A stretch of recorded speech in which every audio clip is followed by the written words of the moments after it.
On va enregistrer la réunion.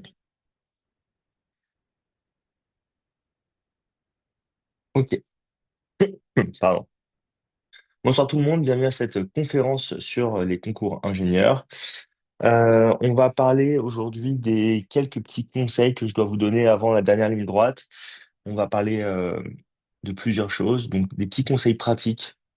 On va parler aussi de la stratégie avant les concours et on va parler des entretiens, des préparations aux oraux d'ailleurs, pour les entretiens du concours Advance. Ok?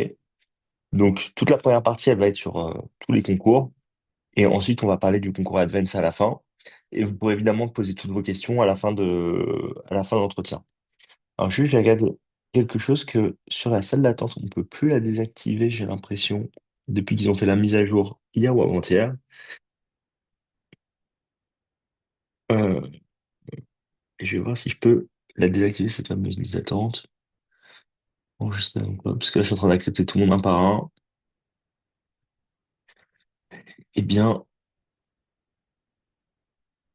tant pis. Je vais vous accepter au fur et à mesure. Ok, donc là, je vous ai fait un petit sommaire. On va commencer tout de suite par le calendrier des concours. Donc, les inscriptions sur Parcoursup, ça s'est terminé. Pardon, je vais mettre en silencieux. Les inscriptions au concours, ça s'est terminé le 12. Là, vous avez encore la possibilité de confirmer vos vœux sur Parcoursup. Sachez d'ailleurs que vous avez jusqu'à ce week-end, donc jusqu'à dimanche soir, pour m'envoyer vos lettres de motivation pour que je les relise. Je vais relire toutes les lettres de motivation en début de semaine et après, j'arrête de corriger les lettres de motivation. OK? Parce que je ne veux pas travailler dans l'urgence et que j'ai beaucoup de lettres à corriger. Donc, vous, vous avez jusqu'à dimanche soir pour m'envoyer vos lettres de motivation que je relirai, que je corrigerai et je vous ferai des retours. Pour ceux qui les ont déjà envoyés, enfin qui l'ont envoyé après lundi ou après mardi d'ailleurs, euh, vous aurez la correction de votre lettre lundi ou mardi aussi, comme les autres. OK? Pas besoin de la renvoyer, je l'ai. Euh, donc ensuite, on va voir les dates des concours. Pour le concours Advance, les dates, elles sont un peu différentes. Enfin, ça fonctionne pas de la même manière que pour les autres concours. Au concours Advance, vous allez avoir des convocations entre... Alors, excusez-moi, il y a une petite erreur dans la slide, c'est entre le 11 avril et le 5 janvier. C'est même pour les étudiants qui sont à Toulouse, entre le 5 avril et entre le 9 avril, pardon, et le 5 janvier. Donc, pour vos dates des concours Access, ça va pas être la même date pour tout le monde. La convocation, vous l'aurez 5-10 jours en avance. Du concours Advance, pardon, excusez-moi. La convocation, vous l'aurez 5-10 jours en avance. Si vous savez déjà qu'entre le 9 avril et le 5 mai, il y a des moments où vous serez en vacances ou en voyage scolaire, vous devez appeler le concours Advance dès maintenant, leur donner vos dates avec un justificatif, ça peut être un billet d'avion, et oui, ils vont faire exprès de ne pas vous convoquer un jour où vous n'êtes pas là. OK? Et ils vont prendre ça en compte. S'ils vous convoquent et que finalement, bah, vous êtes en voyage scolaire avec le justificatif, vous pourrez reporter votre convocation. Mais si vous convoquent alors que vous êtes en vacances, vous ne pourrez pas reporter votre convocation si vous ne les avez pas prévenus en avance. OK? Donc, très important, pour ceux qui passent le concours Advance, s'il y a un moment où vous n'êtes pas là, entre le 9 avril et le 5 mai, c'est pas le 15 mai, c'est le 5 mai, il y a une erreur dans la slide que je corrigerai, il faut les prévenir dès maintenant. OK? Et donc ensuite, vous avez les concours qui vont aller jusqu'au 2 mai, et vous aurez la publication officielle des résultats qui va être le 2 juin. Les concours, ils ont pour obligation de donner leurs résultats définitifs le 17 mai au plus tard à Parcoursup. Et donc, c'est pour ça, le 17 mai, tout sera terminé. Les résultats, ils seront publiés le 2 juin officiellement. Quand les résultats seront publiés, vous aurez les notes aussi que vous avez au concours. Petite aparté quand même très intéressante. Vous allez voir que parfois, vous allez être admis dans les écoles de vos rêves avec des notes qui sont assez faibles. Sachez que les concours, c'est pas le lycée et que le niveau, notamment pour GP Polytech, c'est très très vrai. Le niveau, il est vraiment dur le jour du concours. Et donc, dans les préparations et dans les sujets que je vous envoie, d'ailleurs, je vous envoie des devoirs maintenant de manière très régulière. Et donc, il faut vraiment faire toutes les annales et tous les devoirs que je vous envoie. Vous avez aussi les corrections, évidemment. Ça va vraiment finaliser votre préparation. En fait, c'est maintenant qu'on doit mettre le coup de collier hein, sur les 6 semaines qui nous restent. Et vous verrez que même avec des résultats, parfois vous êtes à 13, et ben vous pouvez avoir des écoles vraiment très très fortes parce qu'en fait, vous serez dans le haut du panier. Donc, faut pas vous inquiéter le jour J si jamais vous voyez que vous avez des difficultés sur certaines questions, vous n'êtes pas censé avoir 18. OK? Et si vous êtes 18, bah, tant mieux pour vous. Dans les différents concours, vous avez la possibilité d'être grand classé. Si vous êtes grand classé, ça c'est vraiment une aubaine, ça veut dire que vous êtes admis d'office dans les écoles, dans toutes les écoles. Sauf pour Advance, où c'est un petit peu différent, où vous devrez quand même passer votre entretien. Donc quoi qu'il arrive, que vous soyez grand classé ou pas, vous passez votre entretien Advance pour les autres écoles, pour les autres concours, pardon. Être grand classé, ça vous assure d'être admis, admis partout. Quelques infos importantes sur les grands classés, c'est que ça va représenter entre 5 et 15% des étudiants qui passent le concours. Donc en général, c'est pas 15, ok? Ça va plutôt être, allez, disons 10%. Mais d'une année à l'autre, ça peut changer. Ça peut être moins, ça peut être plus. OK? Donc, il y a une petite variance là-dessus. Et donc, elle est à prendre en compte. Euh, Ceux qui vont être bien classés, c'est ceux qui vont avoir les meilleures notes, mais c'est aussi ceux qui vont avoir les meilleures appréciations. C'est vraiment, vraiment pris en compte, les appréciations. Et, euh, et votre lycée d'origine aussi va être pris en compte. OK? Donc, typiquement, la question qui revient souvent, qu'on pose souvent, c'est est-ce que le fait que je sois dans un bon lycée, ça va poser problème, je suis dans une bonne classe, etc. En fait, ce qu'on va regarder, c'est, selon les concours, ça va être un petit peu différent, mais globalement, c'est ça, c'est pas votre moyenne de manière intrinsèque, mais c'est les écarts que vous avez avec les autres études, avec la moyenne générale de la classe. Donc, si la moyenne générale de la classe, elle est à 15 et que vous avez 15, c'est pas du tout aussi bien que si la moyenne générale de la classe, elle est à 10 et que vous êtes à 12. OK? Du moins, c'est pas vraiment mieux. OK?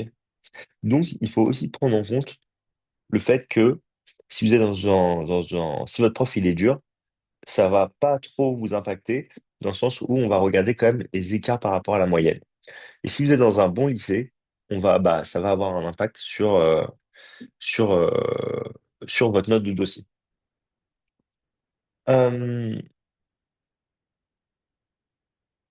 ce qu'ils disent officiellement, c'est que si vous êtes grand classé, ça vous assure pas d'avoir une place dans les autres, enfin dans l'école. Ça veut dire que vous êtes en tête de liste. Dans les faits, j'ai jamais vu un grand classé qui ait été refusé d'une seule école. Autre légende qu'il faut quand même désamorcer dès maintenant. J'ai entendu des parents qui me posaient la question, ou des étudiants qui me disaient, oui, mais en fait, si on veut rentrer à l'ESTACA, qui est la plus grosse école de concours à venir, la plus sélective, disons, avec les CIL, mais même devant les CIL, il faut absolument être grand classé. C'est complètement faux, c'est 100% faux. Il y a une partie des étudiants qui vont à l'ESTACA qui sont des grands classés, mais il y en a plein qui sortent, qui sont sur concours. OK? Donc le fait de ne pas être grand classé, ça vous bloquera pas d'école. Quoi qu'il arrive, vous aurez des places dans les écoles et ça sera encore le cas cette année. Et j'en parlais d'ailleurs avec les directeurs d'école d'Advance, ça risque pas d'arriver. OK? Et donc, vous recevrez pour chaque concours auquel vous postulez, vous recevrez un mail donc, vers mi-avril si vous avez la chance d'être classé et vous aurez un mail par école. Voilà. Du coup, je vais vous donner quand même quelques conseils pour les épreuves écrites. Euh, la première chose que j'ai envie de vous dire, et donc là, je m'adresse vraiment aux étudiants, c'est que quand vous passez un concours, vous ne jouez pas votre vie. Ok. Il y a des trucs plus importants dans la vie que votre concours Advance, votre concours Avenir, votre concours Puissance Alpha ou votre concours GP Polytech. Et si ça se passait mal, et ça va bien se passer, je vous rassure, mais si ça se passait mal, bah, au fond, votre vie, elle s'arrêtera pas, vous n'aurez pas pour autant raté vos études. Il y a d'autres vœux que vous pourrez faire sur Parcoursup, et il y a toujours des chemins détournés pour retourner vers les écoles. Ok. Donc ça va être juste un peu plus sinueux, un peu plus compliqué, mais vous pouvez quand même atteindre vos objectifs. Donc, on n'a pas qu'une seule chance dans la vie, et c'est pas à ce moment-là que tout va se jouer. Et pareil, d'ailleurs, si vous êtes admis dans l'école de votre choix, vous n'avez pas réussi votre vie. Ok? C'est pas, vous n'êtes pas sûr d'être, ça y est, vous vous dites, ça y est, j'ai un super job, c'est sûr, etc. Non, en fait, ce qui va être le plus important en fait dans votre carrière, c'est est-ce que vous êtes bon ou est-ce que vous n'êtes pas bon. Et donc, votre école, ça va avoir un impact sur les postes que vous aurez à la sortie, ça va vous donner de la légitimité, vous allez apprendre plein de choses. Mais si vous êtes bon, vous êtes bon. Si vous avez des difficultés, vous avez des difficultés. Si ça vous intéresse pas ce que vous faites, eh ben, vous aurez une carrière qui sera sûrement un peu moins épanouie, un peu moins intéressante. Donc, ne vous mettez pas une pression monstre à vous dire, c'est maintenant que ça se passe, j'ai 6 semaines et après c'est fini, etc. Non, donnez tout ce que vous avez pendant votre préparation. Et puis à la fin, vous aurez ce que vous aurez, mais le jour J, ne vous mettez pas une pression monstre et ne vous bloquez pas le cerveau. Ça va aller. Vous êtes bien préparé. Franchement, vous avez travaillé dans le temps. Vous avez vu tout le programme. Donc, normalement, il y aura pas de souci avec ça.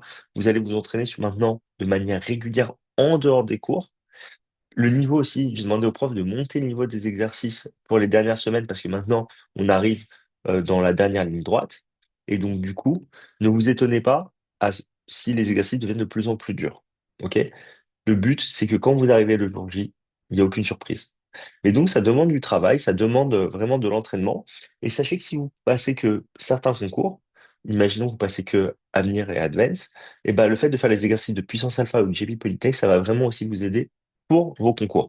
Donc, ne vous arrêtez pas simplement aux annales de votre concours, parce que les programmes sont tellement similaires que ça vous aidera vraiment.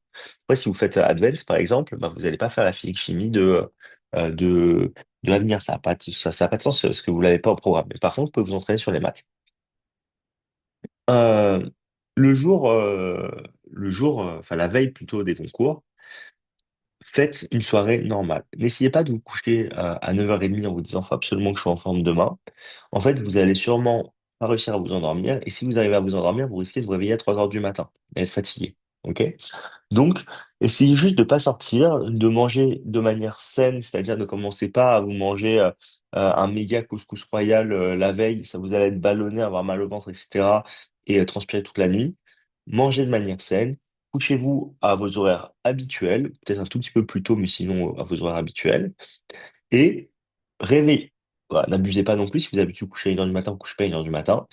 Et si vous faites les épreuves le matin, facile, les concours sur le matin, vous vous réveillez tôt, vous prenez vraiment le temps de prendre un petit déjeuner, de vous doucher, etc. si vous avez l'habitude de vous doucher le matin, et vous prenez 1 heure d'avance pour aller au concours. Si l'après-midi, c'est pareil, vous planifiez une bonne heure d'avance, ok? C'est les concours, ils sont en physique, il peut y avoir des problèmes de transport, il faut que vous ayez un plan B, ok? Il faut être prêt à se dire, en fait, s'il le faut, je vais devoir prendre un taxi ou voilà. Donc même si vous y allez en voiture, vous prenez une bonne heure d'avance comme si vous allez à l'aéroport, ok? Donc, euh, donc, ne rajoutez pas un stress en plus. S'il faut se réveiller très tôt pour être vraiment longtemps en avance, bah, on se réveille très tôt, c'est pas très grave.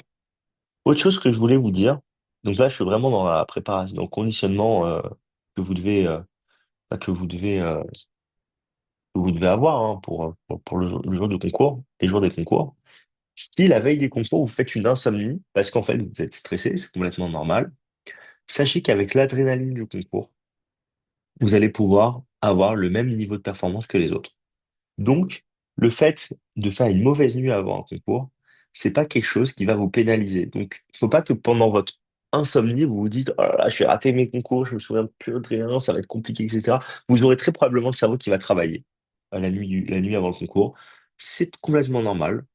Et quoi qu'il arrive, même si vous êtes dans un état de fatigue, vous allez pouvoir être à 100% de vos capacités cognitives le jour J. Quand le concours va se terminer, que la pression va se relâcher, là, à ce moment-là, vous serez fatigué, vraiment fatigué. Mais c'est pas très grave parce que le concours il sera terminé. Donc, ne prévoyez pas trop d'activités les jours du concours. Sachez que ça va être fatigant. Voilà, même si c'est court. Par ailleurs, je vous recommande pas spécialement de travailler comme des fous juste avant le concours et d'arriver, de regarder vos fiches et vos derniers, comment dire, les dernières formules juste avant. Je trouve ça assez contre-productif et assez stressant. Si vraiment vous avez besoin de revoir une formule ou deux, revoyez-les, c'est pas très grave. Mais ce que je veux dire, vous mettez pas la pression à essayer de tout refaire la veille ou le jour J. OK? Donc faites les efforts maintenant. C'est maintenant que ça se joue. C'est pas le jour du concours ou la veille du concours que ça se joue. C'est maintenant que ça se joue et c'est maintenant qu'il faut mettre les bouchées doubles, voire les bouchées triples. Sachez que Parcoursup, c'est quasiment terminé maintenant. Ouais, c'est terminé. Les dossiers sont terminés, c'est envoyé. Et donc, du coup, il vous reste une chose à faire, à part réussir votre bac, mais bon, ça, vous l'aurez dans 99% des cas sans difficulté. Enfin, dans 90% des cas, peut-être, voire 95% des cas sans aucune difficulté. Ce qui est plus important, c'est de se focus sur les concours. Et quand vous vous entraînez au concours, vous vous préparez sur les SP aussi que vous aurez au bac. Et donc, on est bon. Voilà. Dans tous les cas, on est vraiment bon. Euh, Gardez confiance pendant les épreuves. Il faut pas que vous paniquiez. En fait, ce qui est assez stressant, c'est d'enchaîner les questions et de pas savoir si vous avez juste ou faux. Et donc parfois, vous pouvez avoir trois, quatre questions d'affilée sur lesquelles que vous n'arrivez pas à faire. Et ensuite, bah, du coup, vous allez paniquer, vous dire, bah, je sais plus rien faire, et ça va vous stresser, vous allez paniquer, vous allez perdre du temps. OK? Donc, posez-vous, Sachez que c'est normal de rater parfois trois, quatre questions d'affilée. Les questions, elles sont pas toutes du même niveau. Il y a des questions faciles, il y a des questions moyennes, il y a des questions très difficiles. Et donc, du coup, bah, si vous enchaînez plusieurs questions difficiles, c'est pas dire que vous aurez une mauvaise note. C'est un concours. Je vous l'ai encore dit, vous n'aurez pas 18 le jour J et c'est normal. OK, personne n'a 18. Donc, c'est très rare d'avoir 18. Et vous n'avez pas besoin d'avoir 18, surtout pour avoir les meilleures écoles. Donc, on se relâche un petit peu, on respire, et ça va le faire.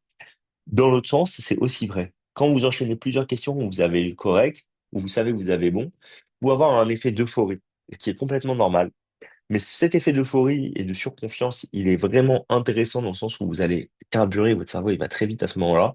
Mais par contre, vous pouvez rater les détails, et c'est les détails qui vont faire les bonnes réponses et les mauvaises réponses. Donc faites attention à pas tomber dans tous les pièges. Une fois que vous commencez à dire, ah ça va, c'est facile, là j'enchaîne les bonnes réponses.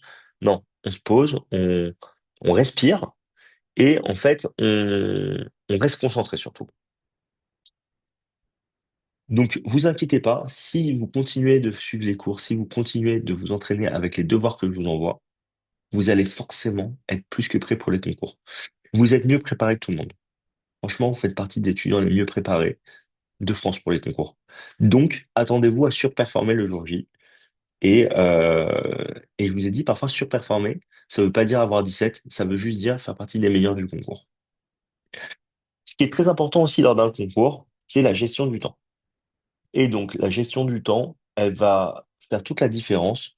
Il faut absolument que vous répondiez à un maximum de questions euh, et que en fait, vous, comment dire, vous gardez toujours cette composante en tête.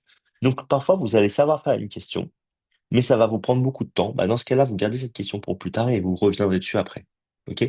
Faites d'abord les questions qui vous semblent les plus faciles et ensuite vous revenez sur les questions que vous savez faire et qui sont un peu plus chronophages. Prenez pas non plus le temps de lire toutes les questions, sautez pas les questions 5 par 5, juste soyez efficient. Et si une question vous a l'air très galère, et ben vous la refaites après.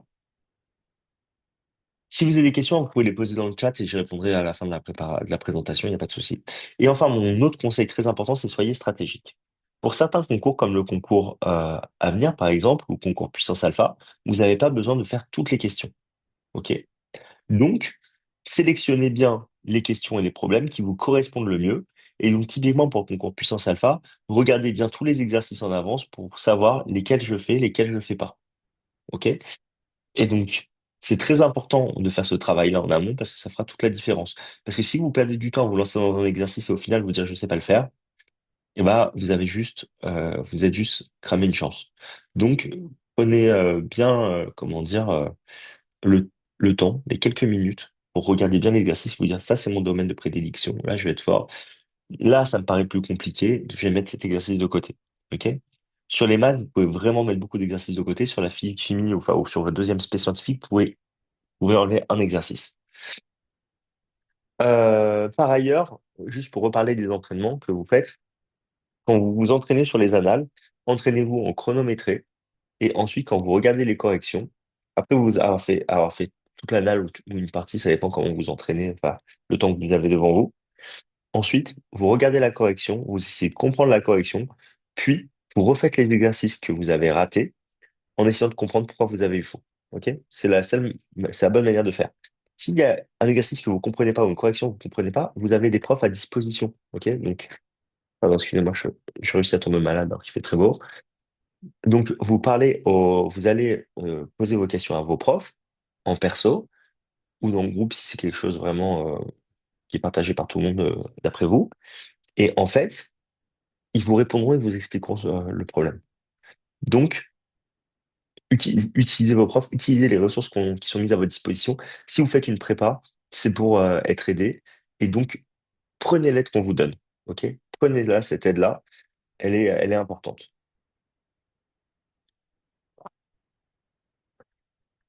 Donc, selon les concours, il y a des stratégies à avoir. Et donc, on va rentrer dans le détail de ces stratégies maintenant. Il y a des fautes d'ortho. Non, attends, voilà. Donc, du coup, pour le concours Advance, le barème, c'est suivant. Quand vous mettez une bonne réponse, vous avez plus 2. Quand vous mettez une bonne réponse, vous avez moins 0,5. Absence de réponse, c'est 0. Mon conseil, c'est que si vous hésitez entre deux réponses, il faut toujours répondre au hasard. OK? Par contre, le problème, c'est que pour les exercices de mathématiques, vous pouvez avoir plusieurs réponses correctes. C'est pas tout le temps, ça ferait une question sur trois, mais vous pouvez avoir 10 questions où c'est une seule bonne réponse. Puis après, vous pourrez avoir trois cas d'affilée où il y a deux, trois bonnes réponses. Si vous mettez une bonne réponse ou deux, enfin, si vous mettez par exemple deux bonnes réponses sur les trois bonnes réponses, c'est mauvaise réponse. C'est moins 0,5. OK? Donc, il faut faire très attention quand vous lancez dans une question. Si vous hésitez, vous pensez qu'il y a deux bonnes réponses ou trois bonnes réponses, ça vaut le coup de le faire parce qu'en fait, vous avez une chance sur deux d'avoir plus deux, une chance sur deux d'avoir moins 0,5. Par contre, si la question, vous n'êtes pas sûr, vous savez qu'il y a une réponse qui est bonne, mais les autres, vous n'avez aucune idée, ne répondez pas. OK? Euh, donc ça, c'est un point quand même qui est très important et qu'il faut bien comprendre, c'est que en maths, plusieurs bonnes réponses sont possibles. On ne répond au hasard que si on hésite entre deux réponses. OK. Si on hésite entre trois réponses et qu'on a une intuition très forte, on peut le faire, mais voilà, ne prenez pas des risques inutiles. Pour puissance alpha, ça va être des vrais faux. Et c'est un vrai, vrai c'est, pour une bonne réponse, c'est plus un, et faux, c'est moins 0,5. Stratégiquement, il faut absolument, selon moi, répondre au hasard, même quand on ne connaît pas la réponse.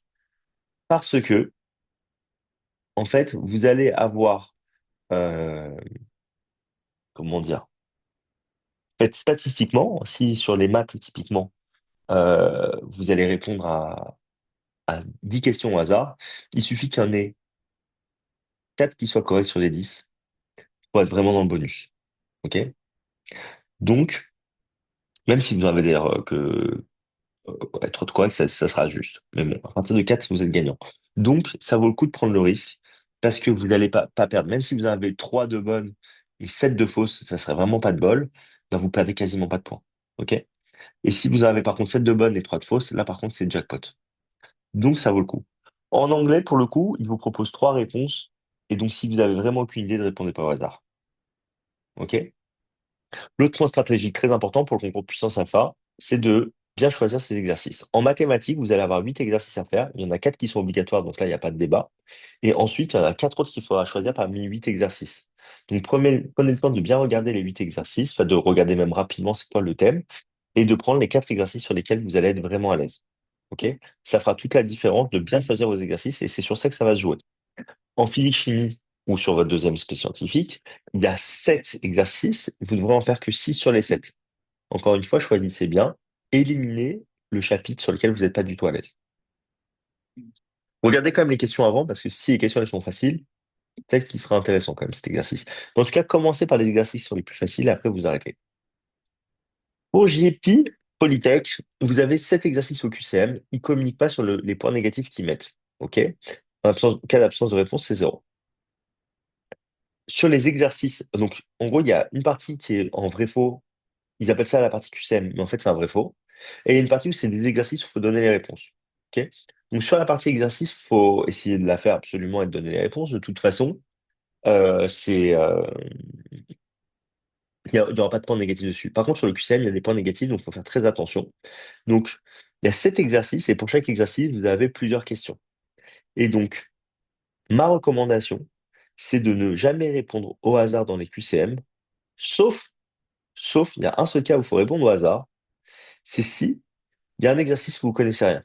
Un exercice où vous comprenez rien. Bah là, vous répondez au hasard à tout parce que si vous répondez pas, vous avez zéro. Si vous avez même tout faux, vous aurez quand même zéro. Vous avez jamais moins de zéro. Vous n'avez pas de point négatif sur un exercice. OK? Vous n'avez pas de point négatif sur un exercice. Donc, c'est vraiment intéressant pour vous de, euh, de répondre au hasard quand vous avez un exercice de QCM que vous ne savez pas faire. Vous avez 1 heure pour faire le QCM de mathématiques, 1 heure pour faire les 3 exercices de maths et 1 heure pour faire les 2 exercices de physique-chimie ou de votre spé. OK? Regardez bien, comment dire, vous allez avoir tout le sujet d'un coup et donc du coup, ça va être à vous de gérer votre temps. Regardez bien le barème de chacun des exercices quand vous les faites. Donc, priorisez les exercices que vous savez faire et priorisez les exercices qui valent le plus de points. OK? C'est logique ce que je vous dis. C'est-à-dire que vaut mieux ne pas faire un exercice qui est sur 10 plutôt qu'un exercice qui est sur 15. Voilà, c'est tout. Donc, gérez très bien votre temps, faites très très attention à votre temps. Et donc, pour bien gérer votre temps, eux, ce qu'ils recommandent, c'est de faire 1 heure sur sur le QCM, 1 heure sur les exercices de maths, 1 heure sur les exercices de physique, chimie. En réalité, faites surtout tout ce que vous savez faire et ensuite vous complétez avec les différents exercices sur lesquels vous êtes un petit peu moins à l'aise. Donc, vous n'êtes pas obligé de tout traiter dans l'ordre. Par ailleurs, qu'est-ce que je voulais vous dire de plus qui est important sur la stratégie de JP Polytech? Ouais, les notes, comme je vous l'ai dit, elles sont assez faibles au concours JP Polytech. Donc ne paniquez pas si vous ne savez pas tout faire, c'est complètement normal. Par contre, ne prenez pas des risques inutiles sur le QCM. Honnêtement, ça vaut pas le coup. OK? Et enfin, on a le concours à venir. Au concours à venir, ça va être des QCM. Et ils ont changé le système de notation cette année parce qu'ils se sont rendus compte que le système de notation avantageait les garçons par rapport aux filles. En fait, à l'époque, sur Avenir, c'était comme sur Puissance Alpha, il valait mieux prendre des risques et répondre au hasard quand on ne savait pas, quand on hésitait entre deux ou trois réponses. Ok. Ça a changé. Maintenant, vous n'avez plus aucun intérêt à répondre au hasard. Même quand vous hésitez entre deux réponses, vous répondez. Il ne faut plus répondre. Ok. Ça a été fait parce que les garçons, ils prenaient la confiance et ils répondaient à tout. Et les filles, elles stressaient, elles répondaient que aux questions qu'elles savaient exactement. Et donc, le fait de changer cette règle, ça régler cette anomalie et maintenant, il ne faut plus du tout répondre au hasard. Ce qui est intéressant aussi avec les exercices du concours à venir, c'est que vous devez faire que trois quarts des questions en maths et en physique-chimie. Donc, sur les 60 questions de maths, il faut en faire que 45. Ça veut dire que vous pouvez vraiment écarter toute une partie des questions que vous ne savez pas faire. Donc, ne faites pas les questions dans l'ordre, vous faites d'abord les questions que vous savez faire et les questions les plus rapides. Et enfin, les 15 questions que vous ne savez pas faire ou qui vous prennent le plus de temps, vous ne les faites pas. Si vous faites 46 questions au lieu de 45, eh ben, ils vont prendre les 45 premières questions que vous avez faites, ils vont pas compter les réponses suivantes. OK? Donc, choisissez avec soin les exercices que vous allez traiter, parce que c'est ça qui fera la différence aussi le jour du concours. Et encore une fois, la gestion du temps est très très importante. Est-ce qu'on est clair sur cette partie-là, la partie stratégie, avant de passer après aux euros du concours Advance? Je vais faire à peu près 10-15 minutes sur les euros du concours Advance et ensuite je répondrai aux questions. Donc, si vous avez des questions maintenant, on peut faire une petite pause et je réponds aux questions tout de suite. Sinon, je passe directement aux épreuves orales du concours Advance.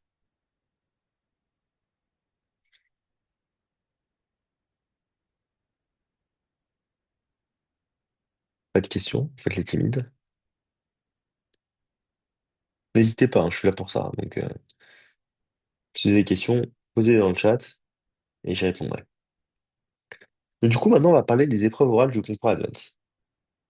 Donc, pour le concours Advance, vous allez... Pardon, qu'est-ce que j'ai fait? Hop. Pour le concours Advance, vous allez avoir un entretien de personnalité qui va durer 30 minutes. Il est extrêmement important, c'est à peu près 40% de la note quand on prend tout en compte. OK? Donc, il faut absolument réussir cet entretien. Ce qui est intéressant aussi avec cet entretien, l'entretien du concours Advance, ce qui est intéressant avec les entretiens du concours Advance, c'est que euh, c'est très possible d'avoir 20. Ok. Les étudiants en général sont très mal préparés pour ces oraux. Et nous, on vous prépare très très bien à ça. Et le fait d'avoir, on va faire en sorte que vous visez, que vous ayez tous entre 17 et 20 à l'entretien. Et c'est vraiment possible. Et on y arrive vraiment. Ok.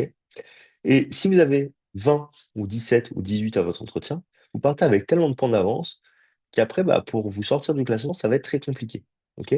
Donc, l'épreuve orale, c'est l'épreuve la plus importante du concours Advance et c'est l'épreuve sur laquelle on peut le plus facilement passer de pas top à génialissime. OK? Vous allez avoir un seul entretien pour les quatre écoles du concours. Donc, c'est pas du tout un défaut de dire que vous êtes intéressé par plusieurs écoles de concours. C'est pas du tout un problème de dire que vous vous intéressez exactement, uniquement à une seule école. Vous ne serez pas du tout pénalisé pour ça. Ce qui est important, ça va être d'expliquer pourquoi vous êtes intéressé par plusieurs écoles ou pourquoi vous êtes intéressé par une seule école. Donc, il faut avoir un projet professionnel qui va être cohérent, montrer que vous connaissez bien les programmes, montrer que vous avez bien compris ça allait être quoi le métier d'ingénieur, et ensuite tout peut se défendre. Entre le 9 avril et le 5 mai, vous allez être convoqué pour les épreuves écrites du concours Advance. C'est aussi ce jour-là que vous passerez les épreuves orales.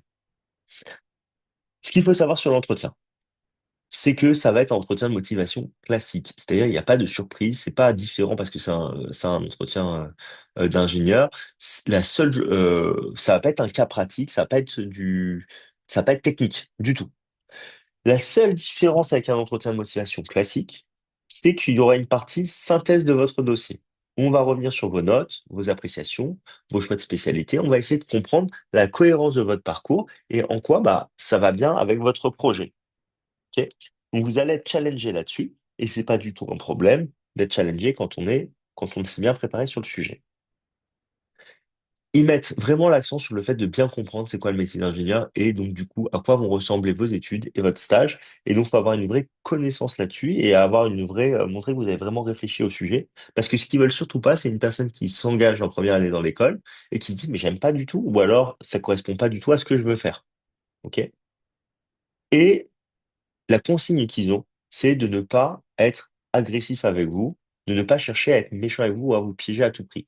Donc ils vont parfois creuser des sujets avec vous parce que c'est l'objectif aussi de l'entretien. Mais ils vont pas, si vous êtes en difficulté, ils vont pas creuser. OK?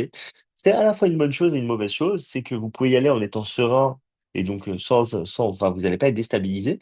Mais parfois, vous aurez l'impression d'avoir fait un très bon entretien, mais en fait, vous avez une mauvaise note parce qu'en fait, ils ont juste été très gentils. Être gentil, ça ne veut pas dire qu'on a 20 sur 20.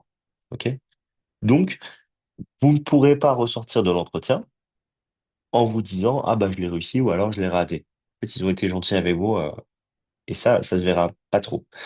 Maintenant, si vous préparez bien l'entretien, et c'est le but de ce que je vais vous expliquer maintenant, si vous préparez bien aux entretiens, en fait, vous allez savoir ce qu'on attend exactement de vous.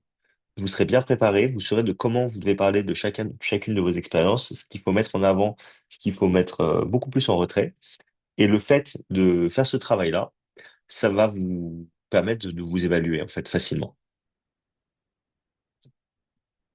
Et donc, du coup, pour un entretien de personnalité, ce que cherche le jury, c'est à avoir avant tout des étudiants qui sont motivés, qui connaissent bien l'école, qui ont une personnalité qui va être, comment dire, positive et dynamique, qui vont être, enfin, en fait, on veut que leur présence soit une plus-value dans l'école, donc qu'ils soient capables de prendre des initiatives, que ce soit des membres qui soient agréables dans un projet de groupe, donc qui soient capables de travailler en équipe, qui soient aussi autonomes. Pour le métier d'ingénieur, c'est assez important et qui correspondent bien aux valeurs des différentes écoles. OK? Euh, Ils ont besoin aussi d'être sûrs. Et donc ça va être, comment dire, plus vous allez être bon dans ces critères-là, plus vous allez avoir une bonne note. Ils veulent aussi des étudiants, comme je le dis, qui savent c'est quoi le métier d'ingénieur. Et du coup, plus vous allez avoir un projet professionnel qui est réfléchi, et plus ça va être clair dans votre tête pourquoi vous souhaitez faire une école d'ingénieur et pourquoi vous souhaitez faire les écoles en question, plus ça va être facile d'avoir une bonne note. Je vous distribuerai d'ailleurs, enfin je vous distribuerai, je vous donnerai accès à des fiches sur les écoles pour que vous puissiez avoir un petit peu le détail. Il y a des fiches pour beaucoup d'écoles d'ingénieurs, pas pour toutes. Et en fait, vous pouvez les retrouver sur le site de Prépa Campus dans la rubrique ressources. Ok, je pourrais vous mettre le lien dans le chat si ça vous intéresse. Sinon, je vous enverrai les infos de toute façon. Du coup, quand vous souhaitez vous préparer à un entretien, il y a quatre piliers que vous devez développer. Votre personnalité, vos expériences, l'école et au milieu de tout ça, le projet professionnel. Ok? Donc ça, quand vous préparez avec les profs de Prépa Campus, vous vous préparez sur ces points-là en particulier. Donc, la personnalité, ce que vous devez préparer, c'est des qualités, les trois qualités, trois défauts, cinq ou six centres d'intérêt, une personne qui vous inspire, euh, comment dire, comment dire, une cause qui est importante pour vous, excusez-moi. Et, euh, et si vous avez des particularités, faut être capable d'en parler. Ok? Non pas que ça soit forcément un sujet que vous souhaitez absolument aborder pendant l'entretien, mais c'est juste que s'il y a des questions qui vous tombent dessus, il faut être capable de. Enfin, le fait de l'avoir préparé, ça va être beaucoup mieux. Donc, quand je dis une particularité, ça peut être plusieurs choses. Ça peut être j'ai habité à l'étranger. Ça peut être j'ai fait un choix de spé qui est particulier. Ça peut être j'ai eu une année de première qui était catastrophique, une année terminale qui était géniale. Ça peut être j'ai eu des problèmes médicaux. Ça peut être j'ai juste un frère jumeau. Et en fait, on peut vous poser des questions dessus parce que vous allez en parler peut-être avec mon frère jumeau, on a fait ci. Et ensuite, on va vous poser des questions sur ça. Ça peut être ce genre de choses-là. Donc, toutes les particularités, il y en a qui n'en auront pas des particuliers, il y en a qui en auront plusieurs. Et donc, ça, c'est important. En fait, je suis sportif de haut niveau. Ensuite, dans la partie expérience, ce qu'on va mettre, ça va être euh, les expériences professionnelles que vous avez eues. Ça va être des expériences associatives que vous avez eues, donc un peu comme ça va ressembler à Parcoursup de ce point de vue-là. Ça va être aussi tous les projets personnels que vous avez pu euh, mettre en place et développer. Et donc, dans les projets personnels que vous avez pu mettre en place et développer, ça peut être, par exemple, j'ai acheté des pièces détachées pour mon vélo et je les construis moi-même. Ça peut être je sais monter et démonter une voiture. Ça peut être, j'ai fait une ville en Lego avec mon père, ok, dans mon garage. J'en sais rien. Ça peut aussi être, j'ai fait des spectacles de danse ou alors j'ai fait une compétition internationale de rugby. Dans les expériences, ce qu'on mettra aussi, c'est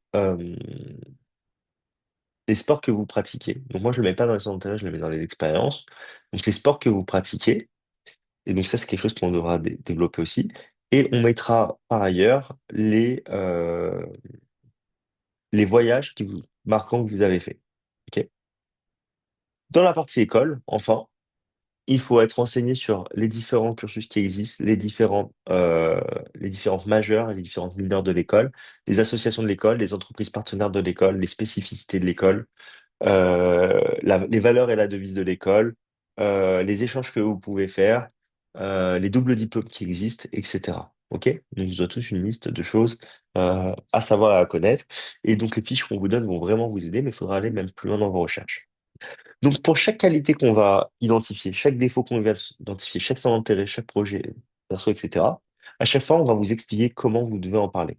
Donc, typiquement, quand on va parler, par exemple, d'un centre d'intérêt, on va avoir un premier point qu'on va préparer qui va être plutôt descriptif, qui va vous dire comment ça se manifeste, je sais pas, votre passion euh, je sais pas, le rock. OK? Donc, vous expliquez comment, d'où elle vous vient, enfin, ce que vous aimez, etc. Ensuite, ce que vous allez peut-être faire dans un deuxième point, c'est expliquer ce que ça vous apporte et ce que ça dit sur vous et quels sont en quoi, comment dire, soit ce que ça dit sur vous, soit les qualités que ça vous a permis de développer. Et ensuite, vous pouvez aussi développer dans un troisième point comment ça a un impact sur, par exemple, votre manière de travailler, sur le fait que vous soyez peut-être que le fait que je sais pas, vous adorez le rock, ça vous fait partie, ça fait que vous faites partie d'une certaine communauté. Ça fait ça vous permet de développer aussi des qualités que vous pourrez utiliser dans le monde professionnel ou au sein de l'école. OK? Ou par exemple, vous pouvez lier ça à une association de l'école. Et donc, ce qu'on va faire à chaque fois, c'est qu'on va mettre en lien les points qu'on a développés dans notre personnalité avec nos expériences avec l'école et avec le projet professionnel. OK? Et le but, c'est pas d'avoir quelque chose de tout rédigé, mais c'est plutôt d'avoir des points avec des idées et des exemples, et vous voyez ça comme des tiroirs que vous pouvez ouvrir quand on vous pose une question dessus. Et le travail ultime qu'on fera, c'est d'essayer de lier toutes les activités les unes aux autres, ce qui fait que un entretien, en fait, c'est comme une conversation. Quand vous discutez avec un jury ou avec une personne dans la vie, les questions qu'on vous pose, elles dépendent de ce que vous dites à la personne. Donc, quand vous rencontrez quelqu'un et vous discutez avec quelqu'un, on vous pose des questions en fonction des réponses que vous donnez. Et ben, le jour de l'entretien, ça va être pareil. Et donc, du coup, si vous êtes capable de relier les expériences les unes aux autres, vous pouvez choisir les questions qu'on va vous poser. Si, quand vous parlez du rock, vous savez que vous pouvez relier ça au fait que euh, vous avez fait des concerts, que vous avez fait un concours d'éloquence, que vous soyez capable je sais pas, le fait d'avoir des qualités de prise de parole en public, ça va avec votre personnalité qui est d'être très sociable, j'en sais rien. En fait, vous pouvez relier les choses les unes aux autres, ce qui fait que vous allez presque pouvoir choisir en fait les questions que les membres du jury vont vous poser. Du coup, si vous souhaitez vous préparer avec nous à l'entretien, vous avez le choix entre faire une préparation accélérée en 3 séances, qui peut être suffisante pour un étudiant qui est à l'aise à l'oral, ou une préparation en 5 séances, ça c'est pour les étudiants qui ont plus de difficultés à l'oral, moins d'aisance, disons. OK? Donc, la première séance, quand on travaille avec un étudiant, c'est d'identifier pour l'étudiant quels sont tous les points qu'on doit préparer pour le concours, pour l'oral. On va aussi donner plein d'indications sur comment se déroule un oral, les choses auxquelles il faut faire attention, les attentes du jury, etc. OK? C'est le squelette de l'entretien. Pendant ce cours-là, c'est le prof qui écrit tout. Pendant ce cours-là aussi, le prof, il va vous donner des exemples, une fois que vous aurez identifié tous les points à détailler, de comment vous devez détailler chacun des points que vous avez préparés. OK? Et donc, du coup, vous allez prendre il va faire quelques exemples avec vous et il va vous partager le document sur lequel il a fait tout ça. Et entre la séance 1 et la séance 2, vous allez devoir tout développer de votre côté chez vous. Donc, ça va vous prendre du temps et donc, il faut qu'il y ait du temps entre la séance 1 et la séance 2. Ensuite, la deuxième séance, ça va être l'analyse de tout ce que vous avez préparé et la correction de ce travail-là. Donc, votre prof, il va reprendre tout ce que vous avez préparé, donc il faut avoir fait le meilleur du travail de préparation possible, et ensuite, il va tout reprendre avec vous pour tout améliorer. Donc, plus vous allez faire un travail qui va être conséquent et sérieux, plus le prof va pouvoir rentrer dans le détail et faire en sorte que ce soit vraiment, que vous ayez une base méthodologique qui soit hyper solide. En plus de ça, vous allez préparer la présentation de l'étudiant, votre présentation, et ça, c'est hyper important, et vous allez apprendre à relier les différentes expériences les unes aux autres. Entre la séance 2 et la séance 3, vous devez tout apprendre sur, euh, bah, sur votre squelette qui a été complètement développé. Donc, tout apprendre de ça. Et vous devez aussi tout apprendre sur les écoles auxquelles vous postulez du concours Advance. Donc, on vous aura donné des fiches, on vous aura dit quoi apprendre, évidemment. Et l'entretien 3, la séance 3, c'est l'entretien décomposé. L'objectif de l'entretien décomposé, c'est que vous compreniez exactement quelles sont les attentes du jury. Et donc, ça va être une simulation d'entretien, sauf qu'après chaque question, le prof va débriefer de la réponse que vous avez faite. Donc, il va vous demander de vous présenter, vous allez faire votre présentation, il va vous dire ça c'est bien, ça c'est pas bien, etc. En fonction de la présentation que tu m'as faite, on peut te poser telle question ou telle question. Il va vous poser une question, vous allez faire une réponse. Et là, il va pouvoir vous dire ça c'était bien, ça c'était pas bien, là tu aurais pu dire ça. Et fais attention aussi parce que quand tu parles de tel sujet, entre ce que tu dis et la perception du jury, il y a un écart, et le prof va faire cette traduction-là. Comme ça, vous allez bien comprendre, en fait, c'est quoi les attentes du jury, c'est quoi une bonne réponse, c'est quoi une mauvaise réponse, et ensuite, en fonction de ce que vous avez dit, vous comprendrez c'est quoi les questions qu'on peut vous poser. Et si vous arrivez à comprendre ça, ça va vous permettre aussi de vous entraîner tout seul en dehors des cours. C'est-à-dire qu'une fois que vous avez bien compris comment le jury choisit ces questions et ce qui est une bonne réponse et une mauvaise réponse, pour vous entraîner, vous pouvez très bien vous poser une question à vous-même, vous faites une réponse à l'oral et vous dites ça c'était bien, ça c'était pas bien, etc. Et en fonction de ma réponse, bah là je peux me poser telle question, vous posez une question suivante, et ainsi de suite. Et en fait, vous pouvez vous faire des entretiens à vous-même, et c'est l'idéal pour s'entraîner parce que vous allez apprendre à parler de tous les points que vous avez préparés. Et une fois que vous aurez fait ce travail-là, vous allez aussi pouvoir voir quelles sont vos faiblesses ou vos mauvais réflexes. Et en fait, c'est juste de l'entraînement gratuit et facile. Et les séances 4 et 5, c'est des entretiens de motivation qui vont être détaillés. On va plutôt faire 45 minutes plutôt que 30 minutes, 45-50 minutes pour vraiment aller au bout. Et on va plus vous challenger que le jour J. Comme ça, le jour J, ça vous paraîtra vraiment plus facile. Et on va élever le niveau d'exigence en réalité. Et ensuite, on va faire un gros débriefing qui va durer environ une quarantaine de minutes, 40-45 minutes. OK. Donc, les deux premières séances, elles durent plutôt enfin, toutes les séances, elles durent entre 1 heure et demie et 2 heures. OK. Jamais moins d'une heure et demie, jamais. Enfin, ça peut être un petit peu plus de 2 heures pour les deux premières, mais on essaye d'éviter. Mais du coup, il faut s'attendre à ce que les deux premières séances, elles durent plutôt 2 heures, et les trois dernières séances, elles durent plutôt 1 heure et demie. Donc ça, c'est la préparation complète. Si vous souhaitez, et c'est comme ça qu'on prépare aussi des étudiants en prépa.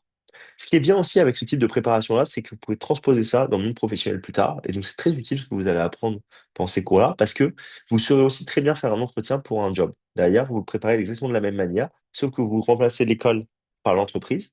Et au fond, ça revient au même. OK? Sauf que la partie projet professionnel elle est encore plus importante, évidemment, et vos expériences pro deviennent plus importantes quand vous êtes plus avancé dans votre carrière. Mais sinon, ça fonctionne exactement pareil. Nous, pour se préparer dans 5 séances, ça coûte 600 euros. C'est des séances individuelles d'1 h 30 à 2 heures. Vous faites avec un seul prof qui, qui a l'habitude, évidemment, de préparer à ce type d'entretien. Si vous faites une préparation accélérée en 3 séances, vous allez faire soit la séance 1, la séance 2 et un entretien de motivation, soit la séance 1, la séance 3 et un entretien de motivation. C'est le prof qui décide, ou alors c'est vous qui pouvez demander au prof. Mais en général, si le prof il est satisfait, assez satisfait de ce que vous avez fait entre la séance 1 et 2, vous ferez 1, 3, 5, et pour la séance 3, vous allez travailler sur votre présentation aussi. Si le prof il n'est pas assez satisfait de ce que vous avez fait entre la séance 1 et 2, vous ferez la séance 1, la séance 2 et un entretien de motivation. OK? Si vous n'êtes pas prêt au bout de vos 3 séances ou au bout de vos 5 séances, on vous le dira. Donc le prof me le dira et il vous le dira aussi à vous. Au-delà de 5 séances, les séances supplémentaires, c'est avec moi et c'est gratuit. Je ne vous les fais plus payer. OK? Parce que j'estime on doit pouvoir vous préparer en 5 séances. Euh, Au-delà de 3 séances, si vous n'êtes pas prêt, bah, vous payez jusqu'à 5 séances. Si vous souhaitez faire des séances supplémentaires, c'est 120 € la séance. Voilà, j'espère que j'ai été clair, je vous ai donné assez de détails. Je vous enverrai le lien pour vous inscrire aux épreuves orales demain, en même temps que le replay de la présentation, en même temps que, euh, que le, que, que le PowerPoint là, que je vous ai présenté. Et maintenant, je prends le temps de répondre à toutes vos questions. Est-ce qu'on peut envoyer des lettres de motivation pour d'autres concours? Alors, moi, je vais corriger vos lettres de motivation pour les concours que vous allez passer avec nous uniquement. Mais sachez que à partir de cette base-là, vous pourrez vraiment les adapter pour les autres concours. Parce que je corrige déjà les lettres de 250 étudiants dans toute la prépa. Donc, c'est déjà pas mal de boulot. Noah me demande, qu'est-ce que vous entendez par bien connaître les programmes pour Advance? Bah, bien connaître les programmes, c'est dans les écoles dans lesquelles vous allez postuler. Vous savez, ça va être quoi, vous savez, c'est quoi les cours que vous allez avoir pendant la partie prépa intégrée. Vous avez compris aussi quand est-ce que vous allez avoir des échanges, quand est-ce que vous allez avoir des stages, quelles sont les différentes majeures qui existent et qui vous intéressent en particulier, quels sont les cours qui vous plaisent dans les majeures, est-ce qu'il y a des profs en particulier qui sont connus dans l'école et à qui vous aimeriez bien avoir cours. Est-ce que il y a des échanges en particulier qui vous plaisent au sein de l'école? Est-ce qu'il y a des entreprises partenaires de l'école dans lesquelles vous aimeriez bien faire des stages? C'est ce genre de choses-là qu'il faut connaître. Comment connaît-on les valeurs de l'école? Tu vas sur le site de l'école, tu tapes valeurs de l'école et tu les trouves. Et en général, dans les fiches, je ne sais plus si je vous les ai mis dans les fiches sur les écoles, mais sinon mais tu les trouves facilement. Il faut faire tes recherches.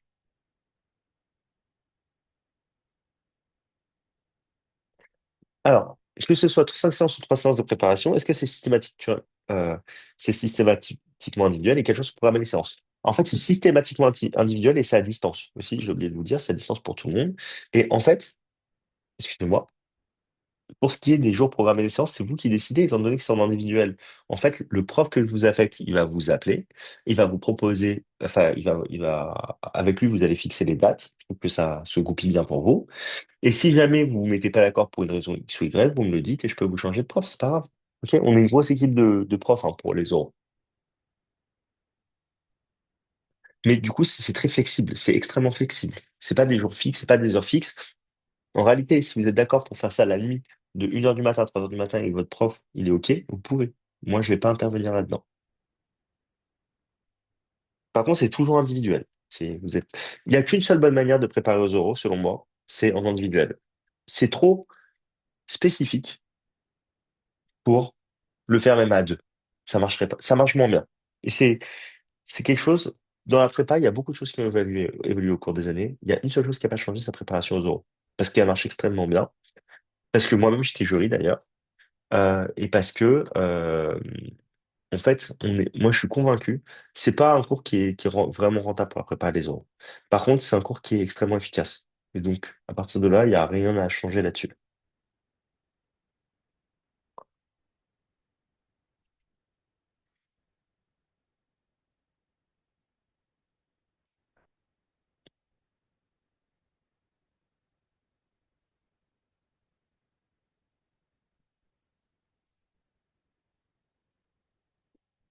Pour les dates des oraux Advent, tout se passe avant le 9 avril. Vous voulez dire, pour les dates des oraux Advent, vous aurez votre date 10 jours avant. 5 à 10 jours avant, pardon. Donc, et en réalité, à part pour Toulouse, ça va commencer le 11 avril. Ok, donc, il faut retenir le 11 avril plutôt que le 9 avril. Et donc, du coup, si vous voulez préparer vos oraux, essayez de faire en sorte de les préparer avant le 11 avril. Ok.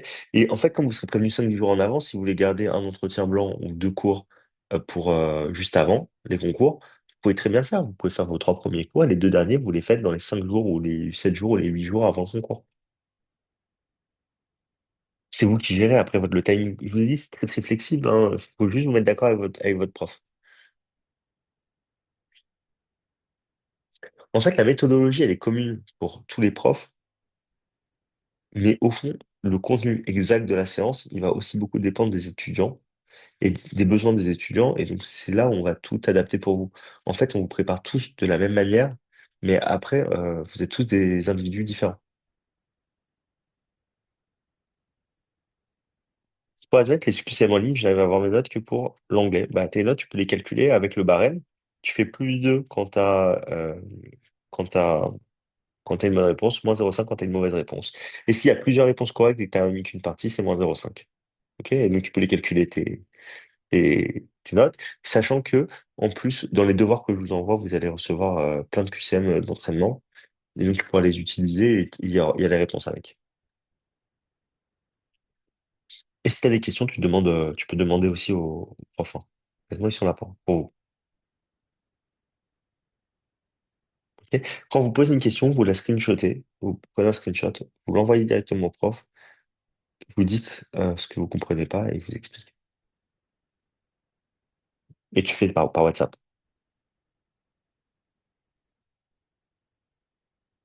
Juste pour Jules, je vois qu'il y a la maman de Jules Taton qui fait aussi les écoles de commerce.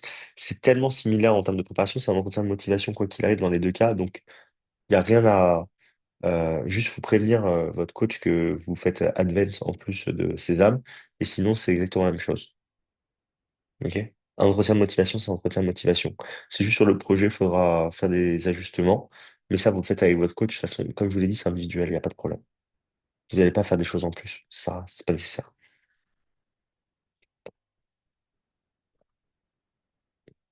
Je juste j'ai un message de...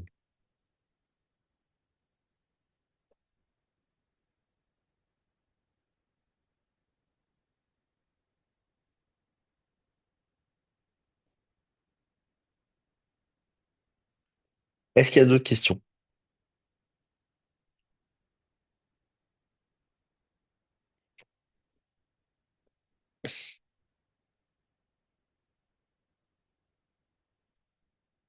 Si vous avez des revendications, si vous avez besoin de choses, s'il y a des choses que voilà, vous voulez qu'on mette en place et qui pourraient vous aider, n'hésitez pas à m'envoyer un mail et je prends en considération tous les retours qu'on me donne, hein. Donc, si on peut vous aider d'une manière ou d'une autre, suffit de demander, ok? Et on peut tout ajuster.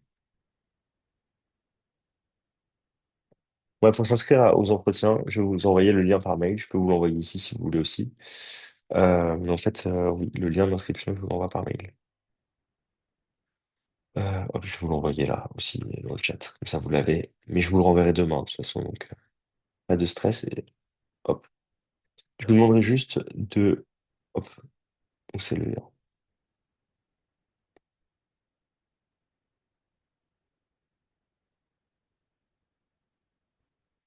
Et pour la préparation en anglais, vous dites non, c'est pour d'autres concours, vous n'avez pas besoin de la préparation en anglais. Ça vous concerne pas.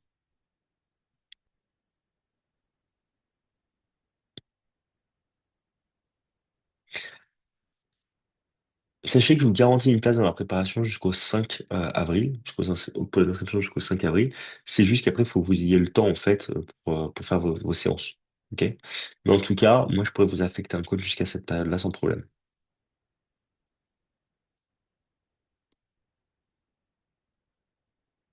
Bien, je vous remercie. J'espère que ça vous a aidé. Je vous souhaite une bonne soirée et bah, je vous envoie le replay demain. Bye bye. Bah, de rien. Je suis content que ça vous ait aidé.